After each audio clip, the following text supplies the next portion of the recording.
యోనా ఎవరు నినివే పట్టణానికి తెలియదు. యోనా ఎవరు నినివే పట్టణానికి తెలియదు. కానీ యోనా మాటలు ఉన్న నినివే పట్టణ ప్రజలు ఉపసించి ప్రార్థనలు ఏకీభవించారు. ఆ ఉపవాస ప్రార్థనలో రాజుగారు పాలు పొందారు. ఈ రోజున స్టార్స్ మాట వింటున్నారు, సెలబ్రిటీల మాట వింటున్నారు. ఒక సామాన్యమైన వ్యక్తి ఇచ్చిన సాక్ష్యాన్ని విలువ లేకుండా పోయింది. ఈ రోజున ప్రభుత్వ యుగాలు నివసించాలి అంటే, దేవుని రాకడకు సిద్ధపడాలంటే ఒక సామాన్యుల మాట విని నీ భక్తిని నువ్వు కాపాడుకొని, ఒక సామాన్యుల మాట విని పశ్చాత్తాపడి దేవుని తెప్పబడితే నువ్వు ప్రభు రాకడకు సిద్ధపడతావు. యేసు ప్రభు ఒక సామాన్య మానవుడిగా వచ్చాడు. యేసు ప్రభు సెలబ్రిటీగా రాలా. యేసు ప్రభు స్టారుగా రాలా, క్రికెట్ స్టారుగా రాలా, సినీ యాక్టర్గా రాలా, గొప్ప గొప్ప నాయకుడిగా రాలా.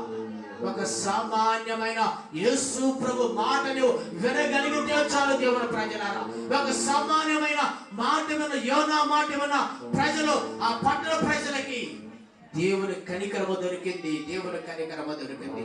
స్టార్స్ మాట, సెలబ్రిటీస్ మాట, క్రికెట్ స్టార్ మాట, రాజకీయ నాయకుల మాట, సినీ యాక్టర్ల మాట నమ్మి నువ్వు బతుకును మార్చుకోలేవు.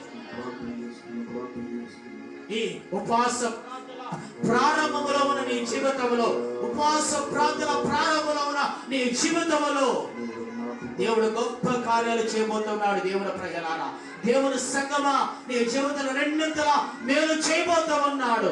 ఈ ఉపవాస ప్రార్థన ప్రారంభంలోనే అద్భుతం చేయబోతూ ఉన్నాడు.